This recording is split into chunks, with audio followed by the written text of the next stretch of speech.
5-mile-an-hour peak wind gusts. ABC 7 issues first alerts to let you know about important changes in the weather. The borderland has been beat down with some oppressive winds today. Live coverage on the scene.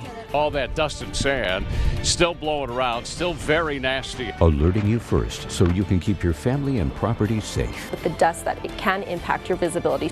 Always tracking. First to alert. Download the KVIA Storm Track Weather and Traffic app, sponsored by Mattress Firm. Welcome back. A grand reopening ceremony for Fire Station number 10 in Central El Paso took place Wednesday. The $2.3 million reconstruction project features modifications. Firefighters can de-stress from their jobs, including a new gym, locker rooms, and new restrooms. They also renovated the watch office and study room and made upgrades to the outdoor and indoor facility. Firefighters being comfortable in their workspace is very important because, you know, when you're comfortable in your workspace, it makes you want to come to work. The renovated facility now meets National Fire Protection Association standards for minimizing fire risk and other hazards. To storm track weather, as we are tracking that heat. It's coming. It's coming sooner than we expected. So let's send things over to ABC 7's Sarah Coria for your forecast. Well, good afternoon, everyone. That's right. That heat is here. You know, we're in a very beautiful, calm weather pattern. We've experienced that yesterday. That's going to be the same for today and into tomorrow. But the only difference we are adding today is we are seeing temperatures a little warmer. We're not looking at much as far as winds go. Here's a look at our future track wind gust model. And at most today, you can see we're anticipating reaching about 15 miles per hour. Now that is very mild for a wind gust, and in fact it's so mild it's not really even strong enough to be a breeze. So definitely very comfortable conditions as far as the winds go. Now what we're turning our attention to is our temperatures. So we are looking to be near a record today, not looking to meet it. Now a daily record was set back in 1989 with a high of 94. Now today we're looking to meet 91. So looking again to stay below that record, but getting near record highs for this time of year.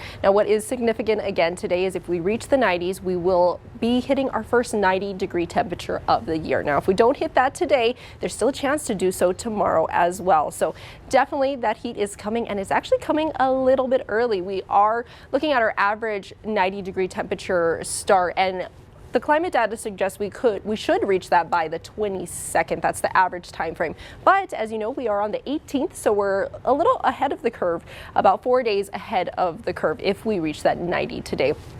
Now also what we're looking at today, if we hit our 90-degree temperature, we are going to be ahead of last year. Now last year we didn't hit our first 90-degree temperature until April 30th. So remember, last year was one of the hottest years on record. So if we reach 90 today, we will be ahead of last year. So maybe that's foreshadowing what's to come. But throughout the region today, again, a very warm day. Las Cruces looking to reach 88. So staying below the 90 degrees for Las Cruces. Here's a look now at your 7-day forecast, sponsored by Mattress Firm. Again, a beautiful day. Although if you don't like the warm weather, it might be a little uncomfortable. We are heating up today, reaching potentially the 90s. Now the same goes for your Friday and into the weekends. Cooling down a little, but still pretty warm. Isabella? Thank you so much, Sarah. Looks like it's time for pool days.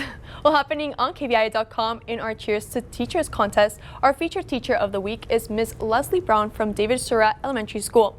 Mrs. Brown is described as someone who enjoys teaching. She loves to help and encourage her students. You can nominate your teacher on KVIA's Play page. They have a chance to win a $150 Amazon gift card. The winner will be chosen at random at the end of the month, and thanks to University Medical Center for helping us recognize great teachers in our community. One high school baseball coach reached a major milestone, and for that, America's head coach Jesse Munoz is a community champion for today. Community Champions is sponsored by Albertsons and the El Paso Community Foundation. Now, Coach Munoz got win number 500 for his career. Munoz has spent the last 18 years at Americas. He's led the Trailblazers to district titles and numerous playoff appearances, and this season is no different. Americas is at the top of District 16A once again. ABC 7 Sports Director Adrian Ochoa caught up with him to ask what it meant to get his 500th win. It just means I'm old, okay? That's all that means. But in all seriousness, no, I mean, again, I've been fortunate. There at Americas and previously at Burgess and San Elizario. Good kids, okay? Good administration, good assistant coaches, so they've been part of this journey.